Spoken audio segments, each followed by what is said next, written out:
Hi, everybody. Welcome to my homestead and welcome to my channel. My name is Jared, and today I have with me a guest. We have Marianne Merrill, and then I have Jenica because we're going to be talking about some gardening stuff and cooking and canning. Yeah. Yep. I'm really excited. All those things. Hello. Nice to meet you both. Thank you for having me. Yeah, thank you so much. So how long has it been that you've been doing your channel? So I've been doing it for almost 2 years.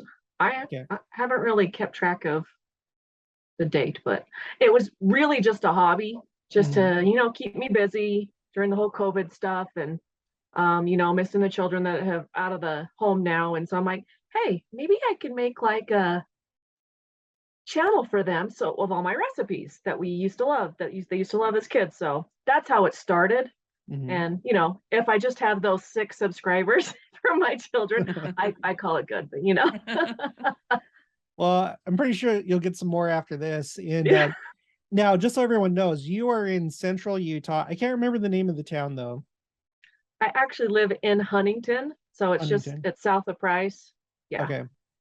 Oh, so that's kind of like central eastern Utah, right? Essentially. Yeah, it's east of I-15 quite a bit because you have to go on like I-6. So yeah, go down through Spanish Fork Canyon. Yeah, and you guys do, if I remember right, because like we talked on the phone like a while ago, is it just the gardening that you do, or do you guys have animals? I do have chickens. We only have a 1/4 acre of a property, so I'm working within my means here until How many chickens do you have? We have 22 right now. We used to have 24 and 2 got butchered a couple weeks ago because my neighbor gave them to me. And she didn't realize they were Cornish crosses and let them live till about 6 months old. She had 4 of them actually, and 2 of them died. Yeah. And so I rescued the last 2 and was able to butcher them the next day, because if not, they would have died. Yeah. And the meat aren't meant to live long, are they? No, they're not. They get tumors.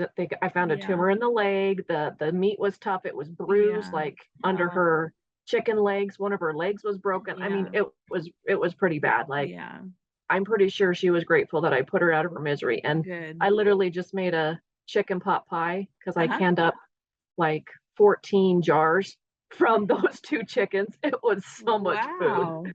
Yeah. Like one of them weighed 14 pounds, one of them weighed 10 pounds. They were huge chickens. They were like turkeys. And if anyone doesn't know, you have like kind of like 3 different types of chickens. You have meat chickens, and the Cornish crosses are specifically bred just for meat. Right. So they have like those kind of issues. So you have like meat chickens, and then you have layers that are for eggs, and then you have like dual purpose where they're good for either one. So yeah. That's why the Cornish crosses aren't good to raise. They're specifically bred in a lab and they're made just for meat. The longer they live, the sicker they get. And those are the types of chickens that we see, that we buy in. That's how we get chicken in the grocery store. So that's the type of chicken we're used to eating. Yes. And so if you don't know what kind of chickens they are or what you get by accident, then that can lead into a problem. So my neighbor was very grateful that I was able to help her out and rescue those chickens, put them out of their misery. Good. We have Sussex chickens. They're really pretty and they're dual purpose. We have only 12 though. Like there was a time when we had like in the upper 20s, and then on top of that we had ducks and we had a goose. Turkeys. We had some turkeys, and then we did all the farm birds. What color are the Sussex? What color? They're mostly brown. They're like this really pretty brown, and then they have like, they look speckled with like white, but then they also have like this kind of tealish, more on the green side, I think, like this kind of greenish blue speckles as well. They're really pretty. Yeah. My other sets of chickens, I got 2 sets of 10. I got the barred Plymouth Rock, so the pretty speckly black and white ones. One of them, she follows me everywhere. I call her Peppers. She's so cute. Oh, that's sweet. I'd love a chicken to follow me around.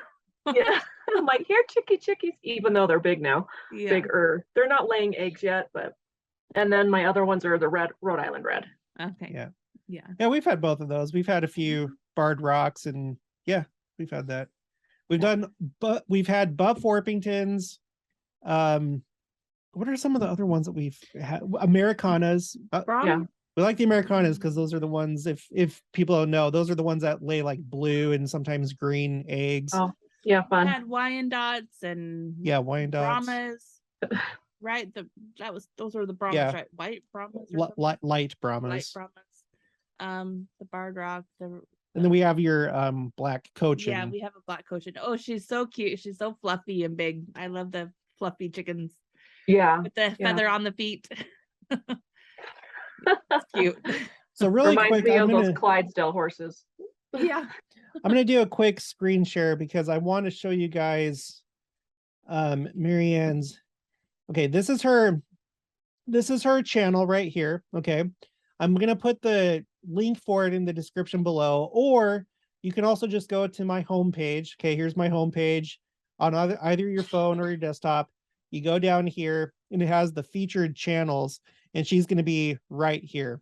Okay, so you can subscribe to her there, or you can also just click on channels right here, and this will show you all the different people that I've talked to and that I promote. So make sure to check her out. So the name of her channel, Little Country Chicken. Or kitchen. I'm in kitchen. And so you can see here, like she said, she's been doing it for a couple of years. And then this is her book that she's written, Garden Permaculture. And then we were talking a little bit about this before we started, but can you explain how people can get this book? Yeah, absolutely. So all you need to do is send me an email at littlecountryKitchen360@gmail.com. I have that as my name, so you guys can see it all the time. And I'll put that in the description box too. Great. And then just write for the subject garden book, and that way I'll know you'll want it, because I need at least 100 reviews. So I'm only about 5% there of people committed to actually do it. So I need as much help as I can get. And so I'm wanting to release it on November 17th on Amazon is when I'll put it live. And then I'll run a free promotion for a day or two so they can buy it for free. And then it'll be a verified purchase. That way they can click buy, then they can put the legitimate review. But they'll have the book free and in advance for reading it. So Great. Yeah. Cool. Did you guys get a chance to skim over it? We don't have it yet. Not yet. Like I said, it's just we've been super busy. I'm still kind of working on I don't know how long you've been watching the channel, but I had Thomas Holton on. He's from Ireland, and he's he's written, well, he's doing a trilogy of books, and he sent me like a free copy of his, and I'm still working. It's like between going to the gym, the homestead, doing YouTube, family. But yes, we will. Yeah, I'll definitely look at it. Yeah. And I just want to say I haven't watched any of your videos yet, but I was looking through your channel to see the kind of things you have, and I am so excited to start watching your videos. It's exactly what I've been looking for, and something I've pondered on doing, whether I wanted to do videos on canning and cooking and stuff. But Jared's the tech guy. I don't want to figure out how to upload videos and stuff. That's not my thing. Yeah. But I'm so excited to watch and listen and learn what you have on your channel. The cooking and the canning and everything is just up my alley, and I'm really excited. So I'm definitely a foodie, so I love good food, and so I literally want to leave this as a legacy for my children. Be like, hey, these are the favorite recipes that we grew up with. So and then kind of put an homage and to honor my mom and dad, because my dad's from Spain, so he makes paella all the time. So that's one of my bucket lists, to add a video about that. Oh, I would love that, because Jared wants me to make paella. Well, yeah, really, when I was, if anyone doesn't know, if you're like new to the channel, I served my mission in the Spain Barcelona mission, and I went to the island that her dad's from. It's called Palma de Mallorca. It's like the main. There's a few islands, but that's like the main one is Palma, and I loved paella so much, and so I decided to buy a paella pan to bring back home, which we didn't end up using. I don't know where it went. I tried to make paella once, and he was just like, "Oh, this isn't right." Yeah, hopefully at some point. Question: do you like it with that? I forgot the name of it, the Spanish name of it, but the crusty rice on the bottom. Do you like that part? Yeah, Yeah. Because my dad does not make it that way. So I want to be like authentic. You know what I mean? Yeah. I like it all ways, just not so big a fan of the seafood way, but like chicken or other things is fine. Yeah, my dad loves just putting in chicken legs and Italian sausage, and he like rolls them up into little balls. So yeah. Oh, sounds good. And then whatever vegetable you really want. Right. So yeah. Well, good. That'll be exciting to look forward to. I'm looking forward to it. Yeah. And then my mom's from Guatemala, and so we love making every Christmas tamales made out of rice.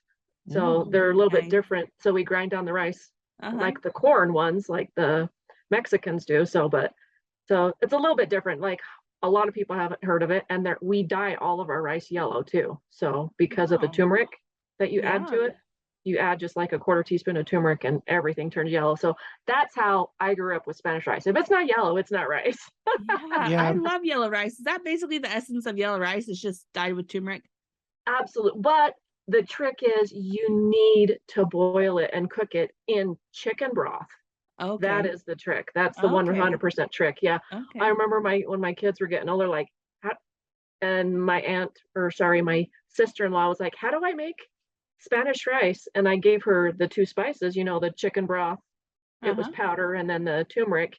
And he's like, it's not chickeny enough. It's not chickeny enough. Doesn't taste ricey enough. So they added more turmeric thinking that was the secret ingredient. No. It's opposite. It's the chicken. It's basically bouillon, chicken bouillon. Yeah. That's what makes it more flavorful. And that's good to know.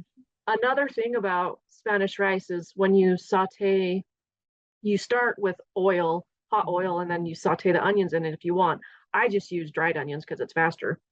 But the authentic way is you really saute the onions until they become translucent. And then you add the 2 cups of rice or however much you're making into the oil. Right. And then you coat it for a second. Yeah. And you cook that for like a minute or so, and you keep stirring it while it's doing that. Then you add in the hot water or the chicken broth. Right. And so it really is, it starts out kind of being like a fried rice, but it's coated in that cooking oil, and it really does bring out so much more rich and nutty flavors. Yeah, that's about how I do my Spanish rice, but I've never done my yellow rice that way. That's good. Yeah, same. It's making me really hungry. It's like for me, it's lunchtime. I know it's 3 Central Time, but like it's lunchtime for me. I woke up late, so we had a very late lunch. But or breakfast, very late breakfast. Oh gosh, I loved all the Spanish food. It's really cool because you're half Spanish and I'm half Portuguese, so we got the Iberian Peninsula here. And then I also there were a lot of people that were in Spain from primarily Central and South America. There was one Mexican there, but almost everybody else was Central America, South America, and we ate just like food from all those different countries, and there was not one meal that I did not like from it. It didn't matter if it was Colombia or Guatemala. There are a lot of Ecuadorians. It's just all so good. Yeah. So good. Yeah. In fact, have you ever had any Peruvian food like Papa La Huancaína? Yeah. My husband actually went on his mission to Peru. So he was in South Lima, or is it North? I don't remember which. Lima somewhere. And so, and then my mom has one of her best friends is from Peru too. So when we got married, she made us the Papa La Huancaína and the ceviche and all that. And so I'm like, okay. And I'm not really much of a seafood person, but I ate it. It was good. Yeah. And then when someone feeds you and you go to their house and I'm like, oh, this is the only dish. No, it was like the second dish. There was like 3 more dishes after that. And so I filled up on the ceviche, not knowing there was more dishes after. I'm like, oh no. My gosh, so good. So good. So what are questions that you had? So you do gardening. Do you do gardening to survive off of, like for a full year's worth? Not quite yet. I haven't come to that caliber yet. I started out with 3 garden beds, and this year I added they're 4x16 garden beds. So I have 3 of those, and then I added 2 more in-ground garden beds that are just 18 by 16. So I have 5 beds right now. And so I was able to do a lot of tomatoes this year, but I literally planted my seeds 3 times. Really? And like, it was like a catastrophe year. The first time our heater went out, and so everything died because I got too cold, and then it got moldy and mildewy. And then the second time our furnace died, and then it was too hot in the summer. And then so the AC went out, and so it was literally like the perfect storm for everything. And then once I got the next set, I put them out in the wind or in the sun to harden off, and the wind took them away, at least half of them. So I'm like, oh goodness, give me a break.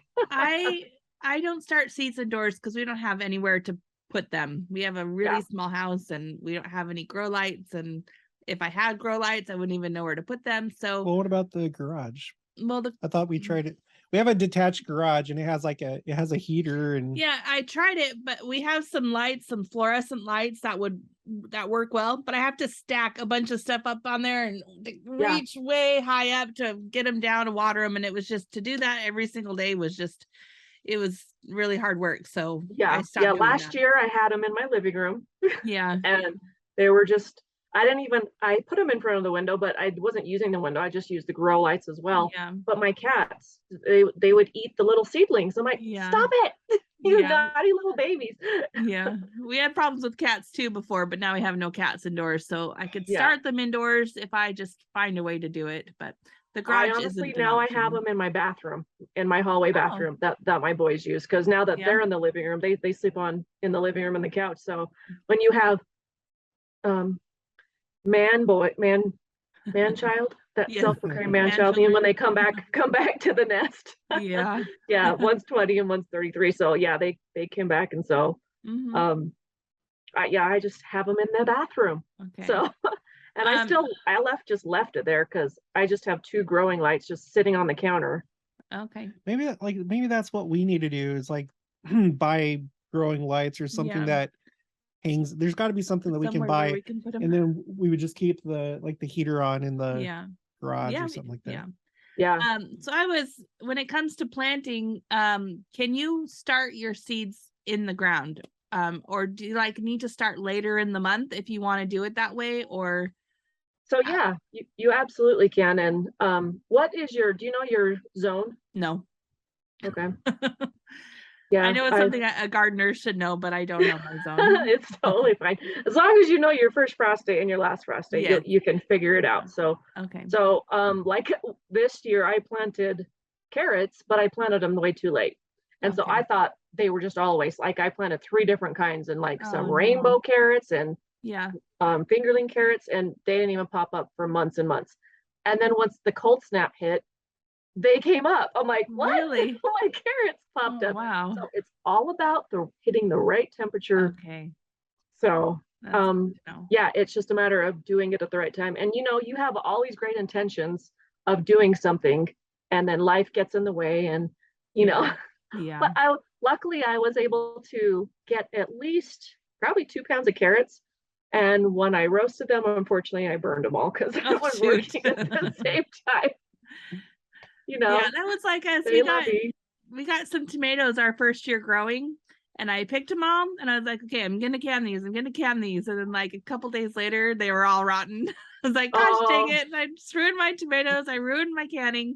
Yeah. So the trick the trick with tomatoes is throw them directly from the garden into a Ziploc baggie and throw them in the freezer until you actually know you're going to can them. Okay.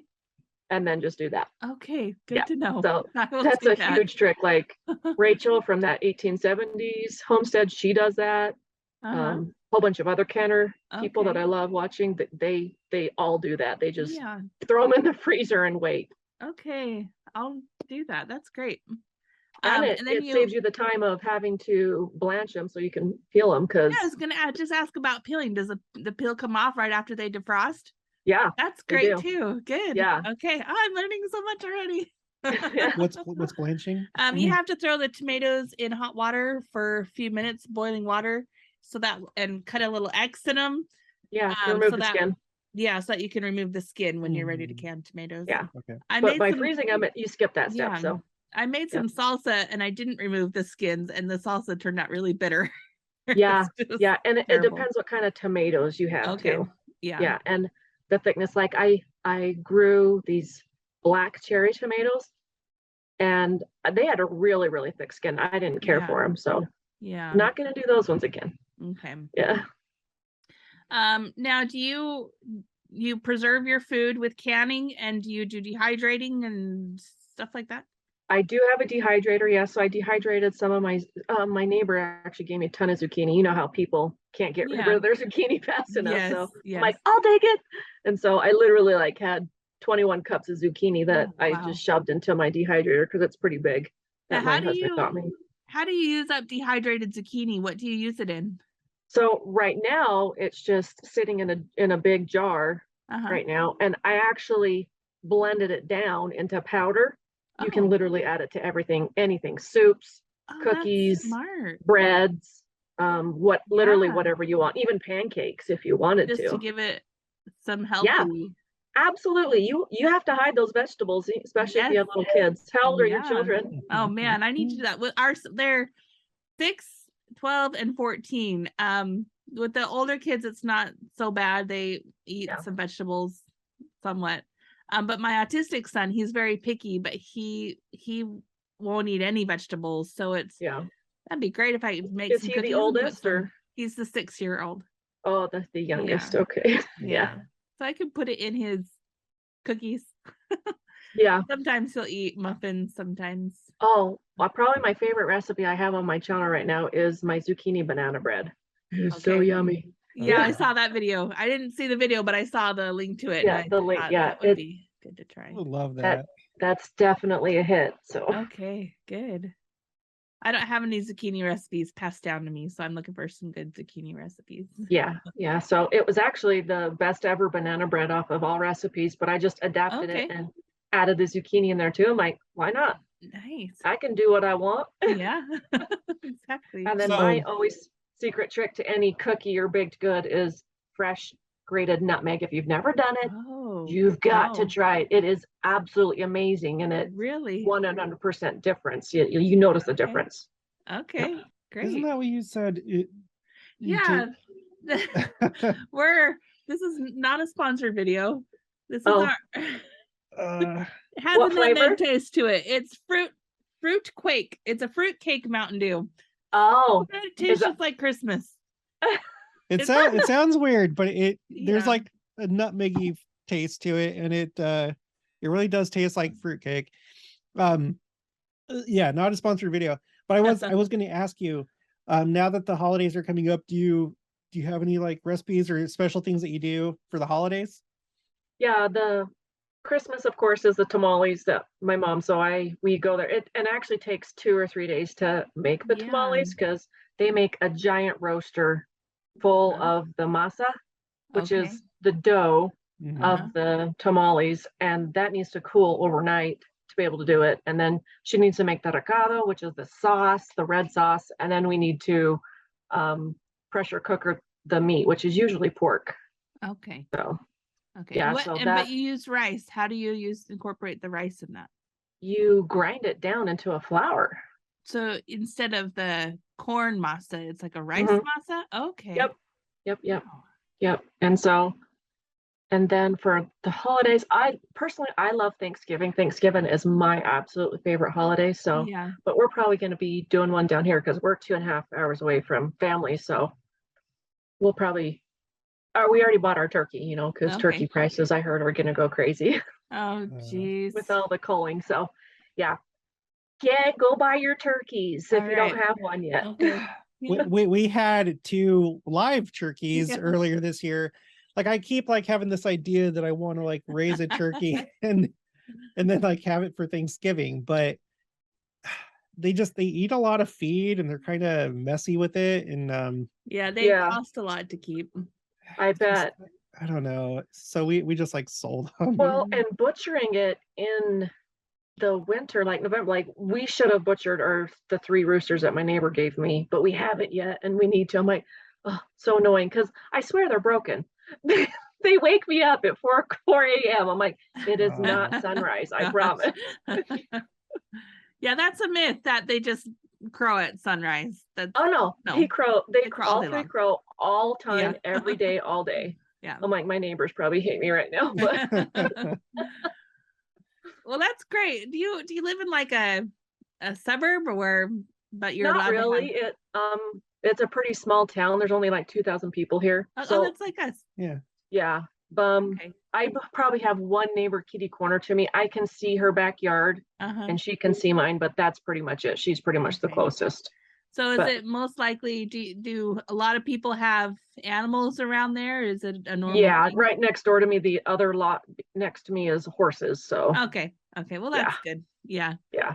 So we are pretty quiet down here. I mean, all you can hear really is dogs barking down the block. So yeah, it sounds like the same as us. Like our neighbors they're pretty far. Like we're kind of like at the edge of town, sort of, but like just the way that our property sits, like there's no one like close to us. So like when we first got chicks for the first time, we didn't know what we were doing. We just got like a big batch from like some people on Craigslist. And most of them turned out to be roosters, and they were just crowing all the time. And I was just like worried about like if the neighbors, even though they're far, if they could hear them. But it was okay. We ended up finding these guys that pretty much bought them all. Yeah, we sold them all. Oh, good. Yeah, we'll see if my husband gets to butchering them sometime this week, because he's like, oh, it's still warm enough for him, not warm enough for me. I am a frost tender flower. Yes. Just like Jessica Soward says. Well, what are the temperatures there like right now? Oh, it's probably 40 something. Let's look. Oh, geez. Yeah, it's 44. Oh gosh. Right now it's 60 degrees here. 60 degrees.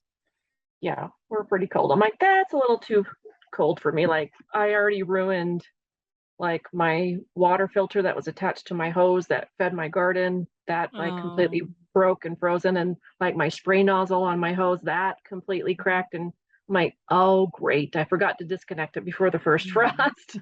So I wasn't quite prepared as I wanted to be. I'm like, man, it just kind of snuck up on me, because which it shouldn't have, because it was actually 3 weeks late. Yeah. But anyway. So on your channel, do you mostly do cooking, or do you also do gardening tips? And so I love gardening too. So that's how it started, was with the garden. And then I have one of building our chicken coop, because we built that from scratch. My husband helped me with that. And then so I just, it's really about family projects, like building the actual, because at first we did a mitt lighter method for gardening. I'm not sure if you're familiar with that. It's sand and sawdust, and then you add the nutrients on top that are water soluble, and it seems to work out great. So, but I wanted to be more sustainable method now, so I'm adding compost over the top of that and kind of mix it in, because I want worms to be attracted to it, and I don't want to have to go buy stuff and be dependent on others. I'm like, then I'm really thinking about composting, and at which you can make your own compost even from all the cardboard that we get. Yeah, do a video on composting. I would love just to have one channel to go to that has all my tips and tricks on it, because I'm like, okay, I need to. This is all the plans in my head. I need to. Like, so great. Like the stuff in my book, I want to do it all. Yeah. And I've done the chickens in the garden part, and so there's 6 more chapters that I need to listen to. Well, I'm really excited to read your book and see what all you have in there, and I'll leave a review when I read it. Thank you. And you do your family recipes, and you do canning. Yep. Right. And chickens, and sometimes funny videos about my cats if they bug me. Bengals, so they're very, very wild, like breeds. Yes, and right. They're so funny. Cats are funny. So good. I would love to I'm excited to check out your channel. Well, thanks, Jenica. You're so sweet. So I want to share real quick. Okay. So I can show you the my book. I can show you real quick the PDF. Kind of run through what are in the chapters. Okay. Okay. So when anybody sends me an email and asks for the gardening book, this is what they'll get. Garden Permaculture, How to Grow a Food Forest and Be Self-Sufficient in Your Backyard. Okay. And so this is kind of the chapter. So talking about the microbiome of the soil, why it's important, how to get pollinators to come to your garden, because they're very important, of course. And then second chapter is how to grow a food forest. So learning the 7 layers of an edible food forest. This was my favorite part because that's what I want in my backyard. Even though it's very small, I still believe it's very attainable. We even bought fruit trees, like dwarf ones. So I have 2 apple trees out back that we planted, and I have a nectarine tree. And then chapter 3 is about multi-purpose plants. So green manure, which I never heard of. So that was a new concept for me when I've been learning about the last couple years.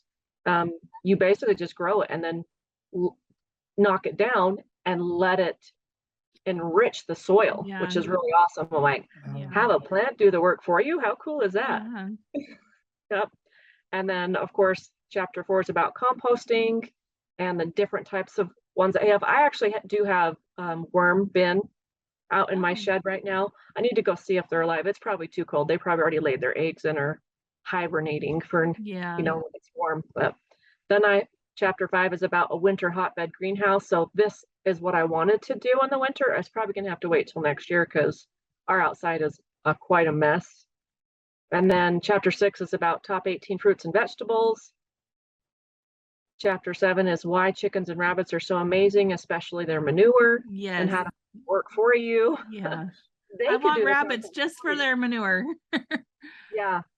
Yeah, that's what I want too. But my husband's still trying to convince me against it. I'm like, that's true. I don't know if I could kill a fluffy bunny. I know. And then the last chapter is about mushrooms and how magical they are for fixing contaminated soil, which I did get from a Costco bag, which I was so sad that like my entire planter, it started just growing mushrooms like crazy, and it was like too acidic and too much. And so it's kind of interesting that mushrooms can help fix it, but that was the problem with mine. I'm pretty sure there was another contaminant in there. I didn't get it ever tested, but that's what about. So that is my book. So great. Awesome. Yeah. Well, thank you. Yeah. Well, I think maybe we'll wrap it up right here. Thank you so much for being on the channel. And again, everybody, I'm going to put the links, like her email and just for her and then her channel and everything in the description below. So make sure to check that out and subscribe. And if you haven't already, start thinking about gardening. And maybe, you know, if you're thinking about buying a house, think about homesteading and get a little bit of property, because it's a very, very fulfilling lifestyle. Yeah, you know? Absolutely. Right now is a great time to start gardening because food prices are going up and up and up and up. Yeah. So last year I started planting. I planted my onions in January. Okay. Good. Those were the ones that all blew away, but I think I have like 5 left. But wow. But anyway, thank you so much, Marianne, for coming on. And so everyone, make sure to subscribe to her. If you haven't already subscribed to this channel, make sure to subscribe to me as well. Leave your thoughts and opinions down in the comments below. Also, make sure to share it, and I'll talk to you guys later.